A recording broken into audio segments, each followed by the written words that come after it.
The weathered, stooped figure of Amos Thatcher had worked the soil of Black Hollow for as long as anyone could remember. His farm clung to the outskirts of a sunless valley where shadows stretched unnaturally long and the wind whispered strange things through the cracks of his old barn. There in the earth he eked out a living as best he could, though the land had never been kind to him. It was late autumn when the merchant appeared, his cart rattling down the dirt road as if driven by some unseen force. Amos had never seen the man before, and yet there was something unsettlingly familiar about him. His eyes, too dark, too still, never seemed to blink.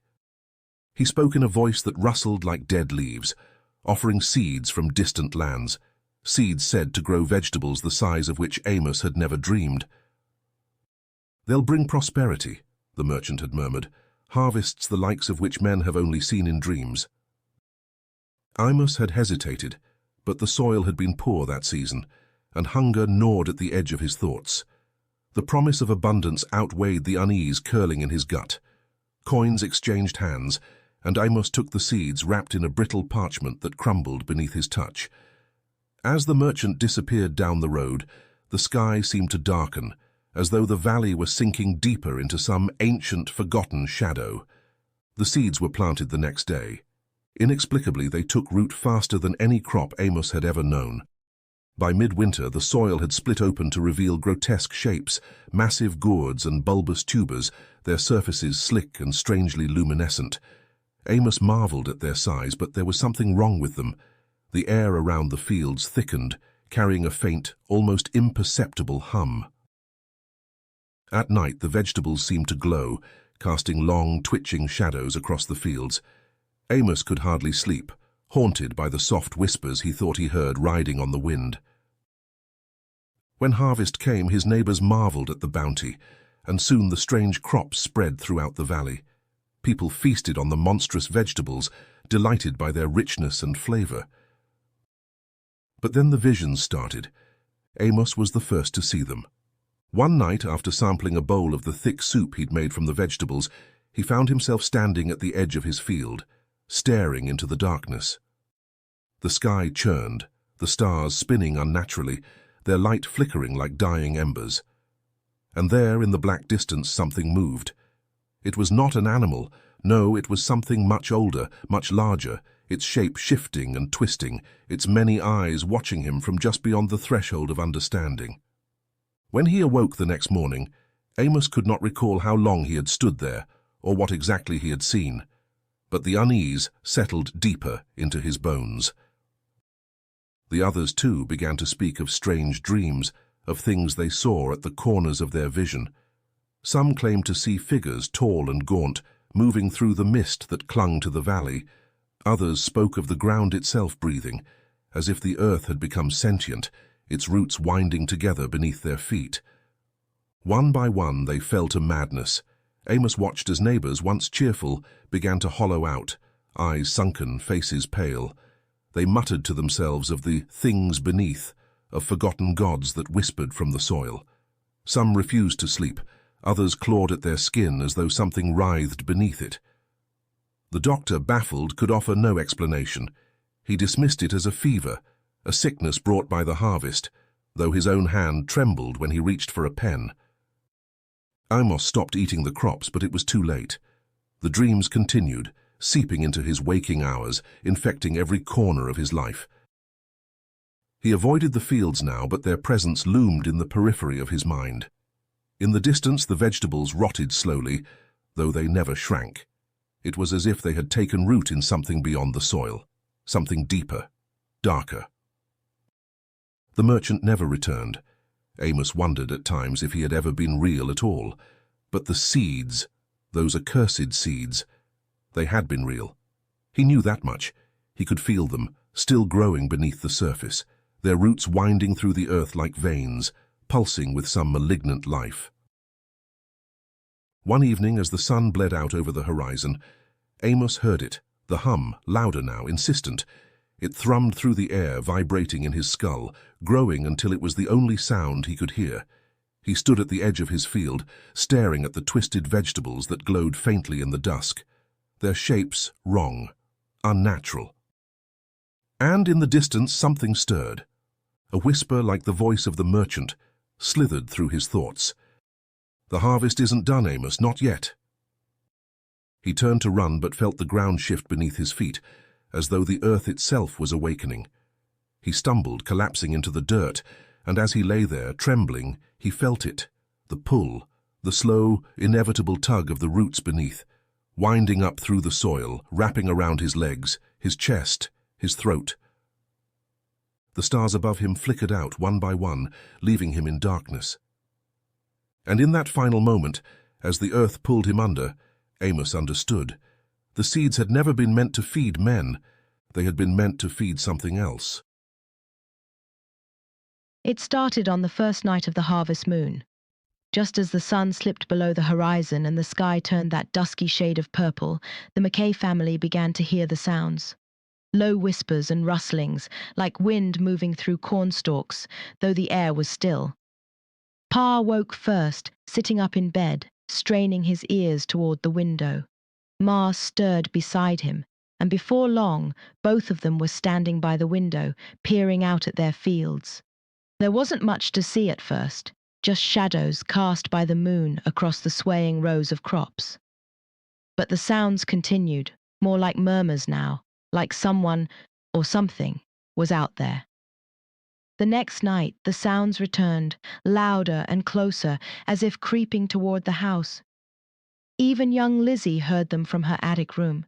She crept downstairs and found her parents already by the window, eyes wide, faces pale. "It ain't natural," Ma whispered. "That sound. It's like someone's working out there in the dead of night. Who would be doing such a thing?" Pa shook his head, silent. His hand clenched and unclenched, like it always did when he was trying to decide what to do. Eventually, he grabbed his lantern. "I'm going to take a look," he said. Ma's hand shot out, catching his wrist. "Don't go out there. Not yet." Pa hesitated. It wasn't like him to be afraid, but something about those sounds, they gnawed at you, made your skin prickle with a cold sweat. He set the lantern down, but his eyes never left the fields. By the third night, the whispers had turned into voices, faint but distinct, speaking in low, unintelligible tones. And there was movement. The crops, they seemed to sway and rustle, even though the night was still. Pa couldn't take it any more. He lit the lantern, and this time no one stopped him. Ma, Lizzie, and her little brother Caleb followed close behind as he led them out the back door and toward the fields. The air was thick with tension, the only sound the soft crunch of their boots on the dry dirt path. As they neared the crops, the noises grew clearer, but also more unsettling. The corn was tall, too tall. Pa noticed it first. It had grown an unnatural amount in just the few days since they'd last been out there. Stalks towered overhead, blocking out the moonlight, casting strange shadows on the ground. And within those shadows, they saw them. Figures, pale and gaunt, bent over the rows, moving in slow, deliberate motions. Their hands, bony and thin, moved through the earth like they were planting, tending, nurturing. But it wasn't the figures themselves that made Lizzie's stomach turn with dread. It was their eyes, or rather the hollows where their eyes should have been. Dark, empty sockets stared out from their faces, their expressions blank, almost peaceful, as they worked beneath the moon's glow. Pa stepped forward, the lantern shaking in his hand. "Who goes there?" he called out, his voice steadier than the rest of him. The figures didn't stop, didn't look up. They just kept working, their movements slow but unnervingly rhythmic. Lizzie tugged on her mother's sleeve. "What are they doing?" she whispered, her voice trembling. "I don't know," Ma said softly, "but we're going back to the house." Just as they turned to leave, a strange thing happened. The crops began to grow right before their eyes. The stalks stretched higher, the leaves unfurled wider, the corn ripened and swelled. It happened so quickly that they gasped, stumbling back, their eyes wide with horror. "What is this?" Ma whispered, her voice barely audible. Pa backed away slowly, his lantern swinging wildly. I don't know, he muttered, but we're not sticking around to find out. They retreated to the house, but sleep didn't come easy. Every time Lizzie closed her eyes, she saw those hollow, empty sockets. She heard the murmurs, felt the oppressive weight of something watching them, something that didn't belong in their world. The next day, the crops were taller still, but the family dared not speak of what they'd seen. It was too strange, too unsettling. Pa tried to ignore it, saying it was probably just a trick of the light, or their minds playing tricks on them. But Lizzie knew better. The crops weren't just growing fast, they were growing unnaturally, as if fed by something other than sun and soil. Night after night, the sounds continued, and each night the figures returned, always working, always tending, always under the moonlight. And the crops, they grew thick and wild, overtaking the fields, creeping toward the house. By the time the full harvest moon hung heavy in the sky, the crops had reached the edge of the yard, their towering stalks casting long, crooked shadows across the porch. Pa tried to burn them back, but no matter how many he cut down, by morning they'd grown even thicker. On the final night, Lizzie stood by her window, watching as the ghostly figures moved through the fields, their hollow eyes reflecting the pale moonlight. She knew they were coming closer, knew that whatever they were, they wouldn't stop until they'd finished their work. But what they were planting, what they were tending, that was a question Lizzie didn't want to know the answer to.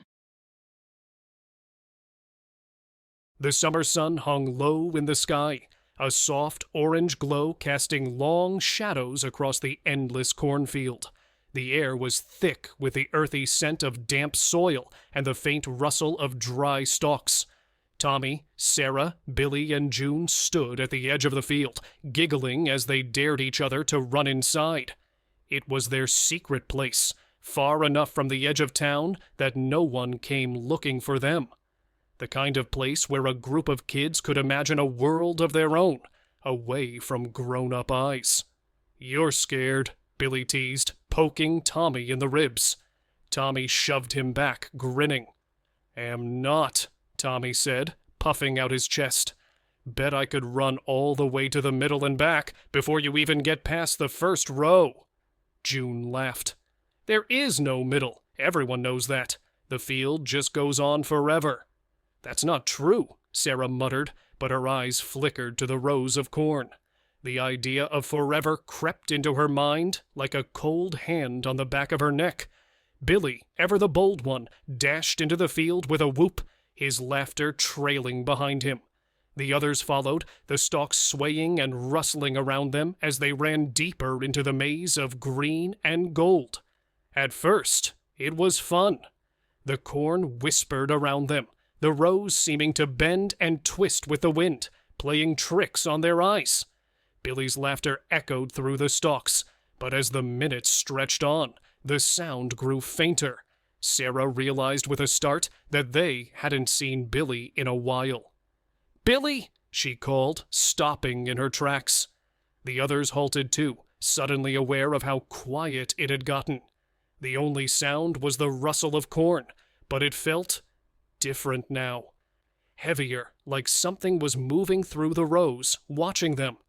"Maybe he's hiding," Tommy said, but his voice wavered. A voice whispered back from the corn. "Tommy!" Tommy froze. The voice was soft, just above a whisper, but clear enough that they all heard it. The others stared at him, wide-eyed. "That's not funny, Billy," Tommy called, his voice cracking.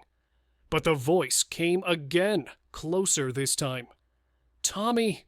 June grabbed Sarah's arm, her nails digging into her skin. "We should go back," she whispered, her voice trembling. "Yeah," Tommy muttered, eyes scanning the corn. "Let's go." They turned, but the way back seemed different. The rows stretched out endlessly in every direction, the same repeating walls of corn. No path back to the edge of the field. The children began to walk faster, then run, the rows blurring as their panic grew. "Tommy!" The voice came again, closer still. But now it wasn't just Tommy's name. Other voices whispered from the corn. "Sarah! June! I want to go home," June cried, her breath coming in short, panicked gasps. "Just keep going," Tommy shouted, though he didn't know where he was leading them. The field seemed to close in around them, the air growing thick and oppressive. Every row looked the same, every direction an endless stretch of stalks. Then suddenly Sarah stopped. "Do you hear that?" she whispered. They all froze, listening. Over the rustling of the corn, there was something else, a soft, rhythmic thud, like footsteps in the dirt. Heavy, deliberate. Something was out there with them. The footsteps grew louder, closer, though they couldn't see anything between the rows. The corn swayed and rustled as if something large moved through it, just out of sight. The voices came again, overlapping now, like a chorus of whispers. Sarah, June, Tommy. "Run!" Tommy yelled, and they bolted through the rows, hearts pounding, breath coming in ragged gasps. But no matter how fast they ran, the footsteps followed, always just behind them. The voices never stopped calling, and no matter which way they turned, the field stretched on, endless. June tripped and fell, and Sarah screamed, trying to pull her up. But as they scrambled to their feet, something stirred in the corn beside them. The rustling grew louder, more frantic. Shadows shifted, too quick to see. And then, silence. The whispers stopped. The footsteps vanished. The corn stood still around them.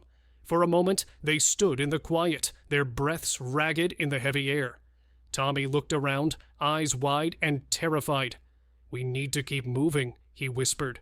"We need to—" A voice came again, but this time it wasn't calling their names.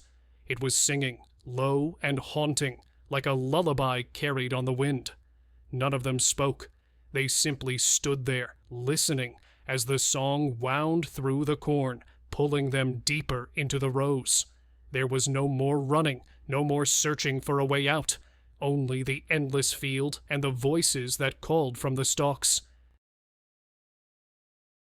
In the village of Brindlewood, every autumn brought with it more than the golden glow of ripe wheat and the scent of freshly fallen apples. It was the time of the harvesters. No one knew where they came from. Some whispered of distant mountains shrouded in mist, while others pointed to the ancient woods that loomed like a dark wall at the edge of the fields. But one thing was certain. When the first leaf fell, the cloaked figures would follow. The night always seemed darker when they arrived. Cloaks of shadow swept through the village as silent as a chill wind, their faces hidden beneath deep hoods. They never knocked, never spoke, and yet the village knew what they came for, the offering. Each year it was different. Sometimes a girl, sometimes a boy, or an old man whose time had long passed, but they were chosen, and once the harvesters took them, they were gone. It was a tradition older than memory, or so said old Mabe, the village storyteller. She told of a pact made in forgotten times, a bargain struck between the village and something older than the land itself. In exchange for the bounty of the fields, the harvesters would claim their due. The night before the harvesters were expected, no one slept easily. The village square would fill with fearful glances, and families clung tighter to their loved ones. Who would be chosen this year? No one ever dared ask. Elin, a girl of 16 summers, had seen the harvesters take 3 of her friends over the years. They were never seen again, but their faces appeared in strange places, in the twists of a vine or the curve of a gnarled root, as if the land remembered them. This year, though, Elin couldn't shake the feeling that something was different. The air felt heavier, the shadows longer. She remembered the face of Finn, her friend who had been taken last year.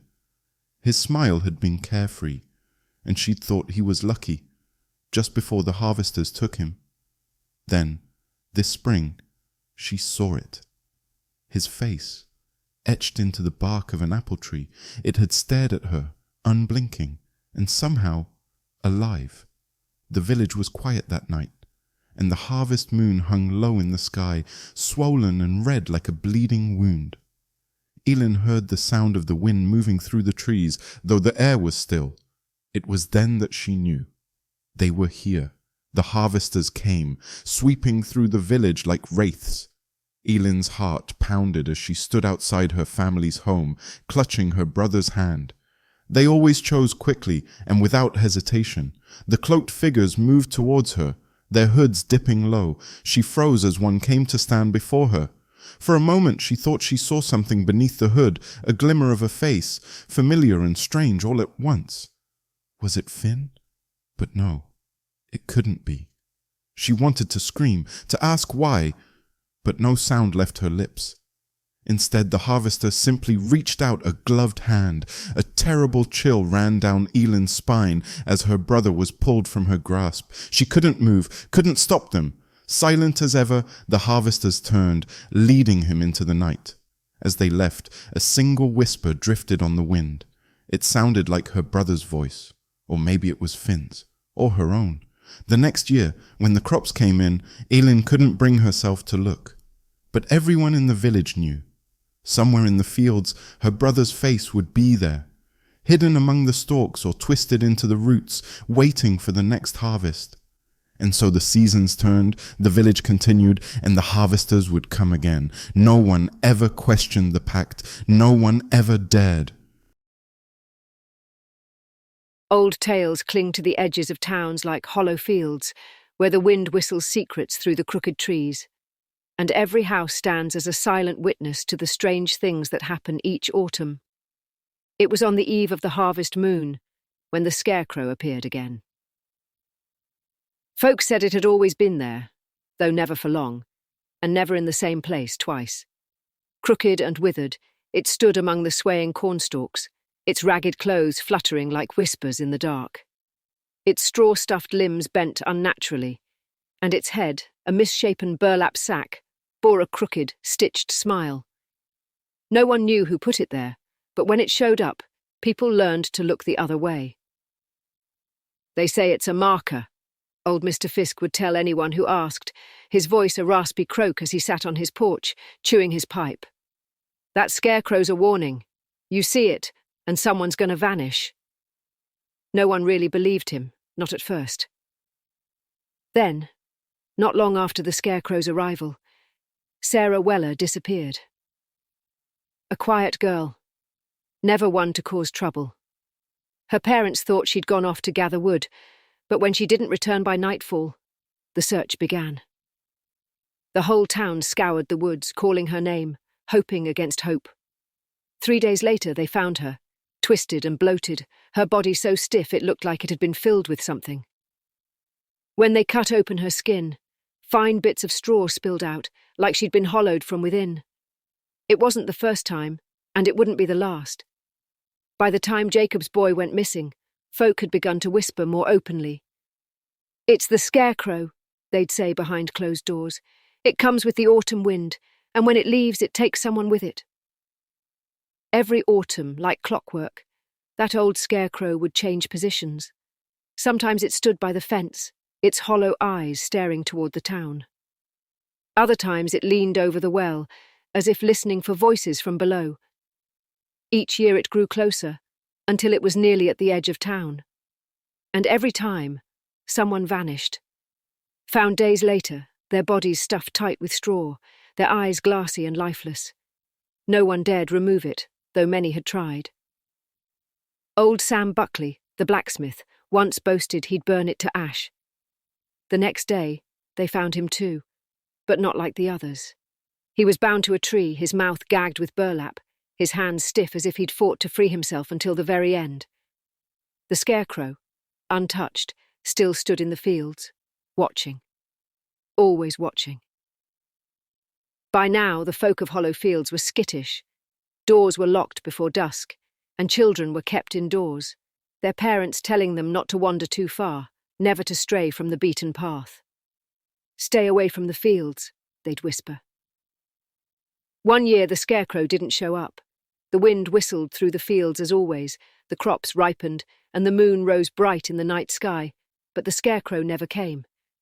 For the first time in memory, no one disappeared. A cautious hope settled over the town. They whispered among themselves that maybe it was over. Maybe whatever curse had haunted their land had moved on. But it wasn't over. One chilly autumn night, nearly a year to the day, young Eli Harper went missing. His mother found his bed empty at dawn, the sheets thrown aside as if he'd risen in a hurry. They searched the woods, the riverbank, the old mill, but there was no sign of him. Then, as the searchers passed the cornfield, someone noticed it, the scarecrow. But this time, it wasn't in the field. It was standing in the middle of town. At first, no one spoke. No one dared to breathe. The air felt thick, like something heavy was pressing down on them all. The scarecrow's head tilted ever so slightly, its lifeless eyes locked on the homes, on the people who stood frozen in fear.